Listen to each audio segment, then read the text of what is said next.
Oi gente, tudo bem? Se você estiver assistindo essa aula de dia, bom dia; se for de tarde, boa tarde; e se for de noite, boa noite.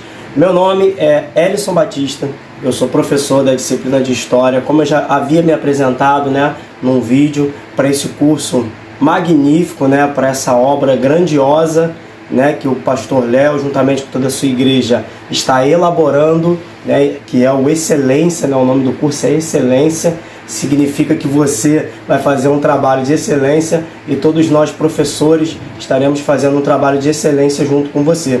Hoje nós estamos iniciando a nossa disciplina, que é top demais, que é a disciplina de História, que através dela, todos nós, como nós bem sabemos, temos uma história. E como que a gente sabe as nossas origens, como que a gente sabe de onde nós viemos, de onde veio os nossos familiares e tudo mais? Através da nossa história, através da história dos nossos antepassados. Então, a disciplina de História, ela tem grande importância, porque muitas das coisas que nós vemos hoje no mundo, tanto em relação à economia, a divisão de poderes,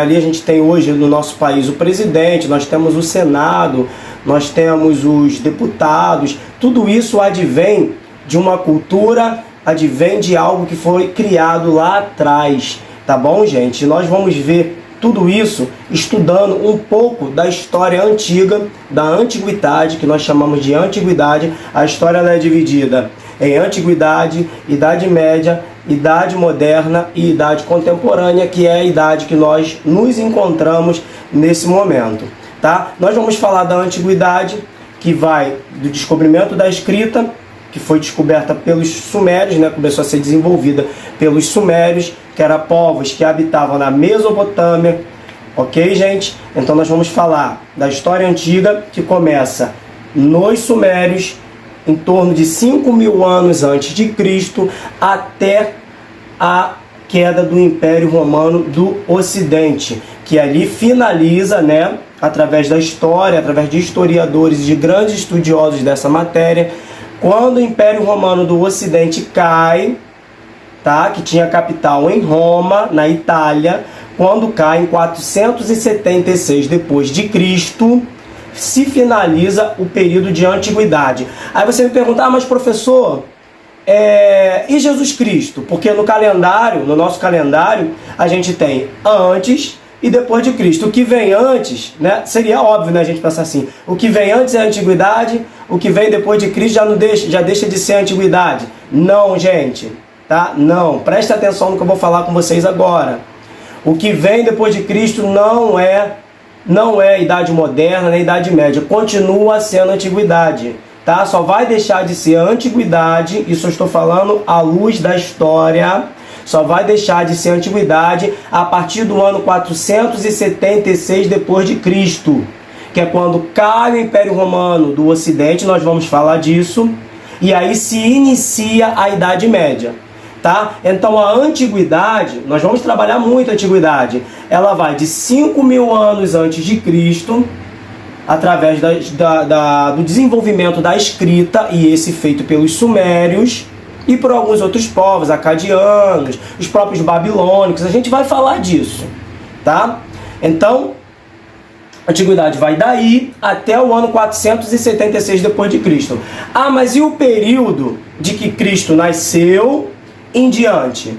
Mas antes de acabar a antiguidade, isso nós chamamos de a era cristã, tá? O período da era cristã. E isso nós vamos ver quando nós estivermos trabalhando mais à frente. Jesus Cristo ele vai nascer no período de Império Romano, mas hoje a nossa aula vai estar embasada em um dos períodos de Roma, que Roma viveu, que é o período de monarquia. Hoje nós vamos falar da monarquia romana. Então, Roma ela é dividida em 3 períodos. Que períodos são esses, professor? Monarquia, que é o que nós vamos tratar hoje. República, que é o período que vem depois de monarquia. E Império, que é o último período de Roma. Quando Roma cai, em 476, ela já cai no período de Império. Tá bom, gente? Então, o período de monarquia, cabe a nós, falarmos um pouquinho da fundação dessa cidade que posteriormente vai se tornar num grande império e, quem sabe, um dos maiores impérios da história. Então a nossa contextualização de hoje vai ser: a fundação de Roma, ela aconteceu no dia 21 de abril de 753 antes de Cristo, porque nós estamos falando de antiguidade. E o fim desse período de monarquia, ele vai acabar em 509 antes de Cristo. Um dos historiadores, um dos camaradas que vai escrever essa história, até porque neste tempo, neste período, né, de monarquia romana, poucos são os relatos que nós temos acerca desse tempo. Mas um dos camaradas vai ser Tito Livio, que escreveu um pouco dessa história, e um outro camarada que esse muito mais conhecido por nós historiadores, que é a obra de Virgílio, que foi o camarada que escreveu uma obra chamada Eneida. Nós costumamos dizer que esse camarada ele teve muita importância, a mesma importância quando nós formos estudar a Grécia, nós vamos ver que vai aparecer um grande historiador, um cara que escreveu muita história da Grécia Antiga, que se chama Homero. Então a mesma importância que Homero tem para os gregos, esse camarada, Virgílio, ele vai ter para a história romana antiga, principalmente no período de monarquia. Então no período de monarquia nós temos 7 reis, tá? 7 reis que vão reinar na cidade de Roma, e o último rei desse povo romano foi um camarada chamado Tarquínio Soberbo. A cidade de Roma, ela foi fundada por alguns povos, tá, gente? E alguns desses povos são os etruscos, os latinos, que foram os primeiros a fundar, os primeiros a fundarem ali, a entrarem nesse território da Península Itálica e começar a fundação da cidade de Roma. Posteriormente, os etruscos vão entrar também, tá? E vão contribuir e muito para a cultura romana, tá? Inclusive, esse último rei, que se chama Tarquínio o Soberbo, esse último rei ele era de origem etrusca. Ele e os outros 2 reis que vêm antes dele, tá? Então, os últimos 3 reis de Roma, eles são de origem etruscas. Então, preste atenção nesses povos, porque isso cai muito em vestibular, isso cai muito em provas militares que trabalham história geral, tá? Porque nós estamos falando de história geral, não estamos falando ainda da história do Brasil, e isso é importante a gente saber. Então, etruscos são os povos que vão fundar a cidade de Roma. Os gregos deram uma contribuição também. Os latinos deram também a sua contribuição, e muito grande, porque eles eram de origem latina, e os sabinos. Então você tem 4 povos que vão povoar esse território da Península Itálica e vão fundar a cidade de Roma e vão contribuir de forma cultural para que hoje nós vemos aí, né, a grande Roma na Itália. Gente, e também cabe nós falarmos do mito de fundação de Roma. Existe um mito, tá? E mito a gente sabe que é uma história irreal, é uma história, né, que é como se fosse um conto de fadas. E o mito é o seguinte: existia 2 meninos chamados Rômulo e Remo. Eles foram abandonados às margens do rio Tibre, tá ok, gente? E quando eles foram abandonados às margens do rio Tibre, eles eram crianças ainda, bebês. Segundo essa mitologia, vai dizer que eles foram alimentados por uma loba e criados por um casal de camponeses. Só que quando esses meninos crescem, Rômulo e Remo, Rômulo vai matar o seu irmão Remo e ele se tornará o primeiro rei da cidade de Roma. Esse é o mito de fundação. Então preste atenção, porque eu vou depois botar uma questãozinha para vocês. Rômulo e Remo fundam a cidade de Roma com esse mito de que Rômulo matou Remo e se tornou Rômulo o primeiro rei de Roma. Tá, gente? Então, nós sabemos que período de monarquia significa o poder na mão de uma pessoa, e essa pessoa era o rei. Características, então, desse rei. O rei era escolhido de acordo com as suas virtudes. O governo era vitalício, ou seja, um governo que podia perdurar por anos e anos e anos e anos. Ele era o mediador entre os deuses. Ele era uma autoridade religiosa. Além do rei ele ter o poder político, ele tinha também o poder religioso, tá, gente?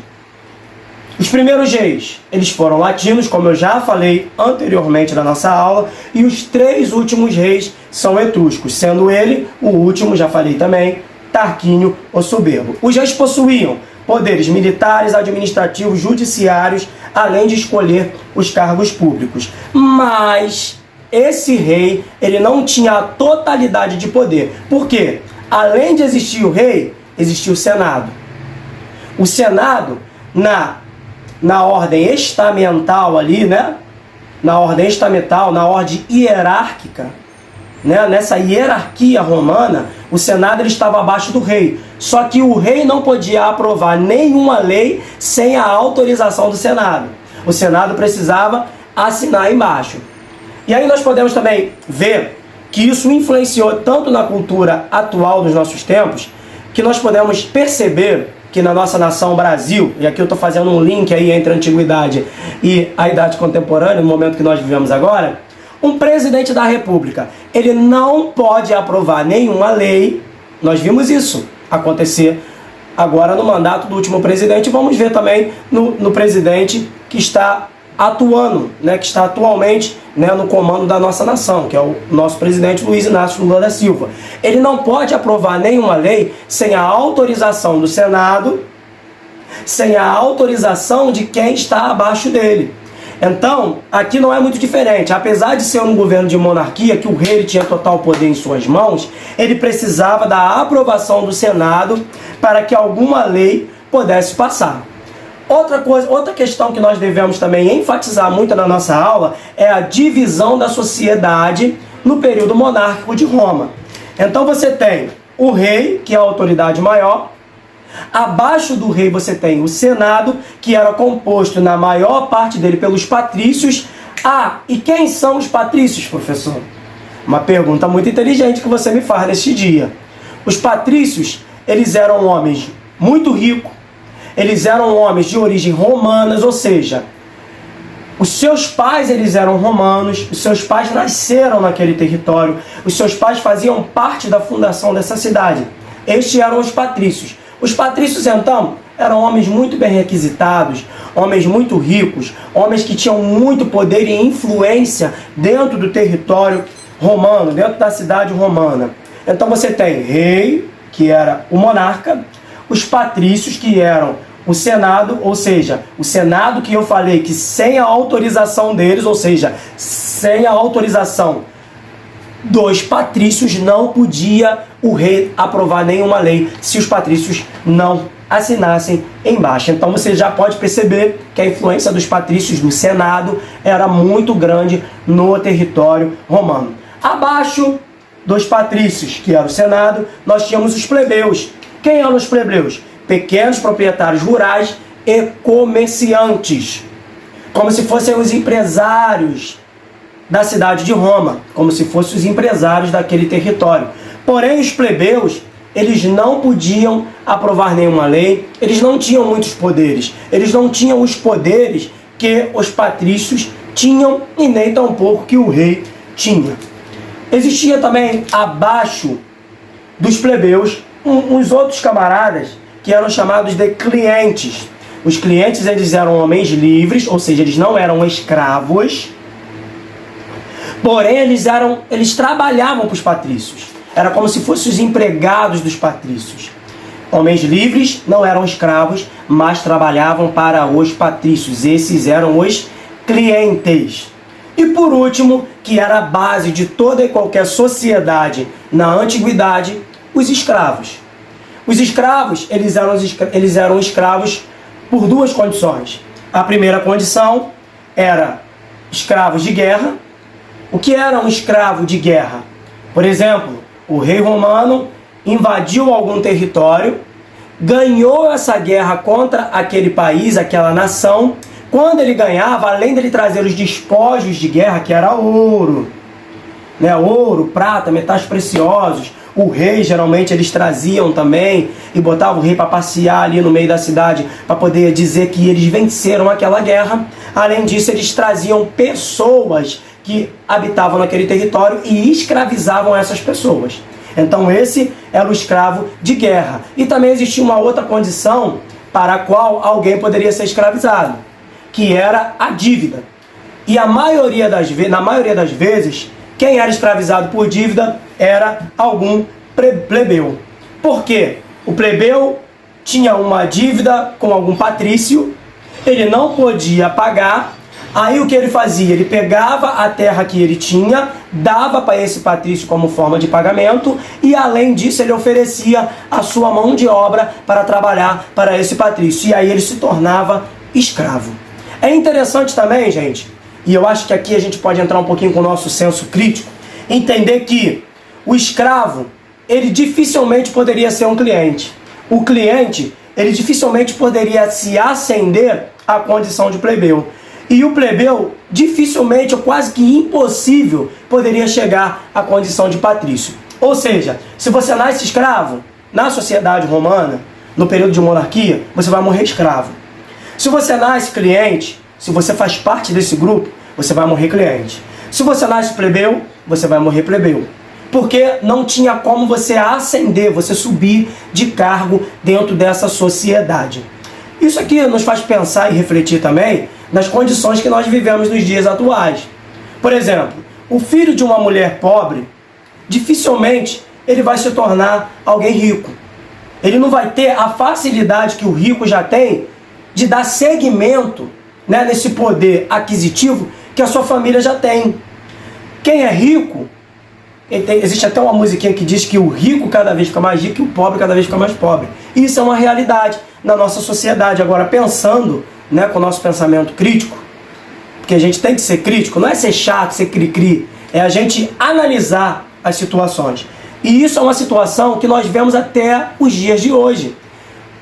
Para você crescer na vida, você precisa estudar muito, que é o que nós estamos fazendo hoje aqui. Você precisa se esforçar, você precisa dar o seu melhor. E hoje nós temos a oportunidade de crescer, sim, através do estudo. Mas dificilmente você vai ver hoje um pobre se tornando rico, ou seja, se ascendendo dentro de uma sociedade. Dificilmente. E isso acontecia desde lá da antiguidade, como nós podemos ver. Escravo para deixar de ser escravo, meu amigo, minha amiga, quase impossível. Plebeu para se tornar patrício, quase impossível. Então essa, gente, é a divisão da sociedade, tá, no período de monarquia romana. Isso é importante e eu vou botar questão para a gente poder fazer juntos. Outra coisa também, o último rei, Tarquínio Soberbo, ele vai ser deposto, tá? Deposto pelo Senado, pelos patrícios. Ele vai ser tirado do seu poder. E com isso, nós vamos ter aqui a expulsão dos etruscos de Roma. Quando os etruscos saem de Roma, quem domina o território romano, a cultura que vai predominar é a cultura latina. Ok, gente? Tarquínio Soberbo, que foi o último rei, ele vai ser deposto por quê? Porque ele vai querer montar, digamos que assim, um governo ditatorial, onde ele tira o Senado de cena e ele vai mandar em tudo, ele vai elaborar as leis, ele vai querer aprovar, ele vai querer fazer tudo do jeito dele.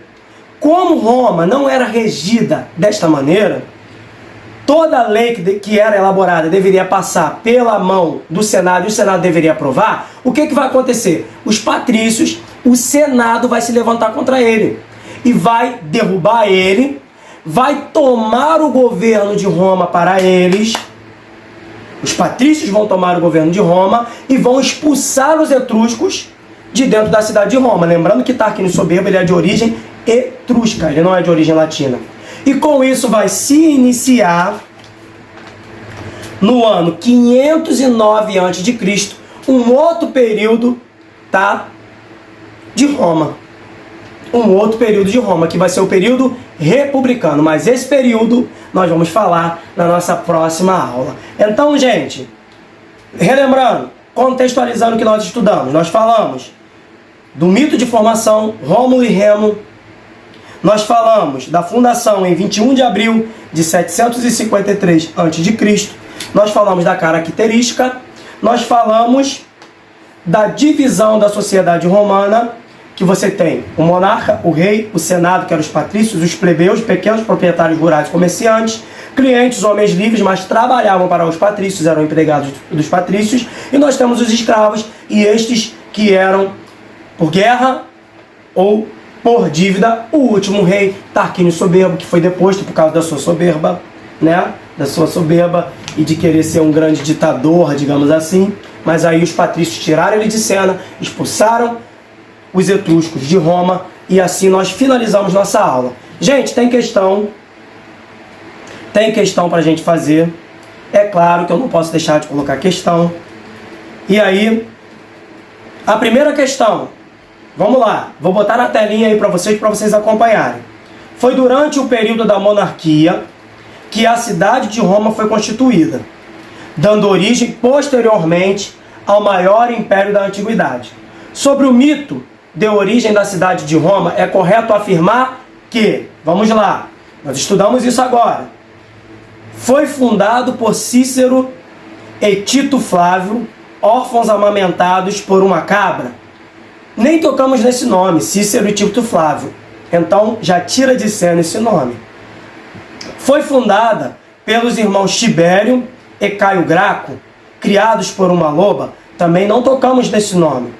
Até cheguei a falar de Tibério, mas Tibério está lá no período de Império Romano. Nós não estamos falando de império, nós estamos falando de monarquia. Terceira opção, foi fundada por Rômulo e Remo, abandonados no rio Tibre e amamentados por uma loba. E aí, pensa aí comigo, será que é essa a resposta? Última opção, foi fundada por César e Otávio Augusto após as vitórias militares na Gália. Pensa comigo aí, responde aí, dá uma olhadinha, vê tudo que a gente falou, responda, eu volto em 1 minuto para poder dar a resposta para você, ok?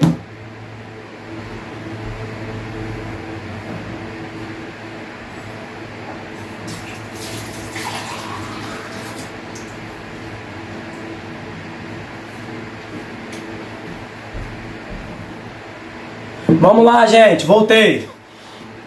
Estou em cena novamente. Gente, a resposta, eu acho que você já sabe, porque está muito fácil, é a terceira opção. Foi fundado por Rômulo e Remo, abandonado no rio Tibre e amamentados por uma loba. Não foi isso que eu falei? Rômulo e Remo, esse é o mito de fundação. Foram abandonados às margens do rio Tibre, alimentados por uma loba, criados por um casal de camponeses.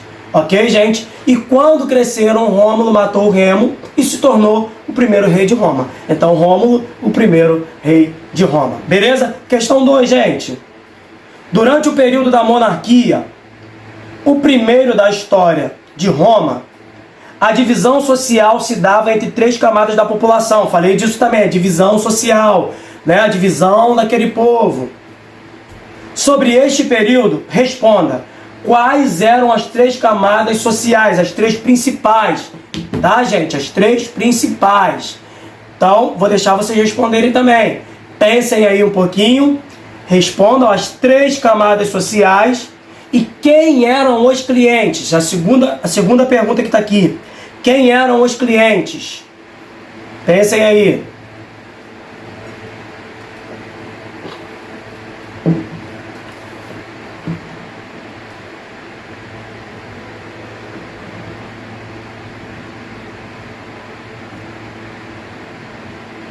Então vamos lá, gente, as 3 camadas sociais. Ah, muito fácil, gente. Parece até que tá dando doce na boca de criança. Nós temos patrícios, que eram os homens endinheirados, que eram os camaradas de muita influência, que faziam parte do Senado. Lembra que eu falei? Então nós temos patrícios, nós temos plebeus e nós temos escravos, que era a base da sociedade. Ah, mas e os clientes, professor? É importante você saber. E isso é a segunda pergunta. Quem eram os clientes? Você lembra quem eram os clientes? Nós falamos homens livres que trabalhavam para os patrícios, que era a elite abaixo do rei, tá? A elite abaixo do rei. Então os clientes, eles eram homens livres, porém eles trabalhavam para os patrícios. Escravos, aqui ó, primeira pergunta, quem eram as 3 camadas sociais? Então nós temos patrícios, plebeus e escravos. Patrícios, elite. Plebeus, grandes comerciantes e proprietários de terra, proprietários rurais, plebeus, tá? E os escravos, que esses eram a base da sociedade antiga, de qualquer sociedade. É claro que a de Roma também não vai ser diferente. Estes eram conquistados por guerra, tá?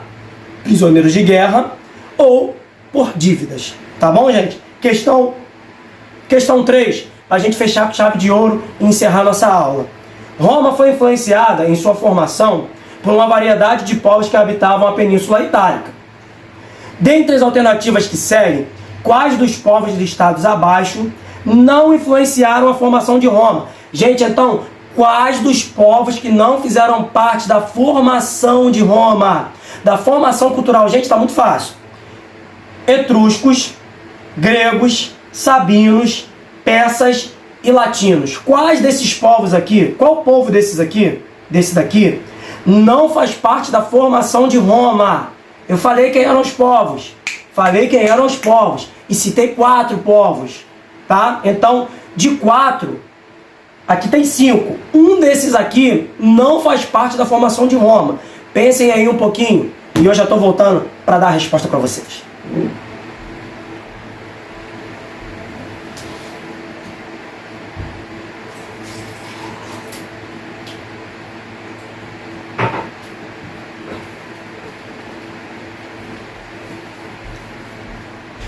Vamos lá, turma! Vamos lá, pra gente fechar nossa aula com chave de ouro. Quais desses povos aqui, existe um no meio desses aqui, porque são quatro povos que vão influenciar na cultura romana e fundar a cidade de Roma. Então, um desses povos aqui não faz parte da formação de Roma. Etruscos, gregos. Lembra que eu falei que os etruscos, os últimos 3 reis de Roma eram de origem etrusca. Então, os etruscos fazem parte. Os gregos também fazem parte. Os sabinos também fazem parte. Os persas, gente, eu citei persas na minha aula, na nossa aula, não citei. E não tem nada a ver uma coisa com a outra, porque a Pérsia é onde é atualmente o território que nós conhecemos como Irã. Os persas são os iranianos hoje. Então não tem nada a ver com a Península Itálica, está até um pouco distante se a gente olhar o mapa. Ok, gente? Então, e a última opção, latinos. Latinos são os primeiros povos a chegarem em Roma e a fundarem a cidade de Roma. Posteriormente vem os etruscos e todos esses povos aqui que nós citamos, gregos e sabinos. Então são esses 4 povos que vão fundar Roma. Etruscos, gregos, sabinos e latinos. Os persas não, então os persas não fazem parte. Ok, gente? Então aqui nós finalizamos nossa aula com chave de ouro. Espero que você tenha compreendido bem como que foi esse período de Roma, monarquia, tá? Próximo período que nós vamos estudar é república e por último nós vamos estudar império. Império nós vamos falar muito de história, tá? Império é muito importante, cai pra caramba. Senado, a parte da república também, gente, tá? A parte da república também cai muito, cai até mais do que monarquia. República e império cai mais do que monarquia, mas tem questão de monarquia também nos nossos vestibulares, nas nossas provas por aí. Então fiquem ligados nisso aqui, tá, gente? Beijo, fiquem com Deus, estudem, vou estar mandando material no grupo, fiquem atentos, fiquem ligados. Um grande abraço do professor de História. Em breve estaremos falando de filosofia e sociologia também, com os principais teóricos. Vai ser top demais e você não pode ficar de fora dessa, é claro, né? Abraço, gente, fiquem na paz.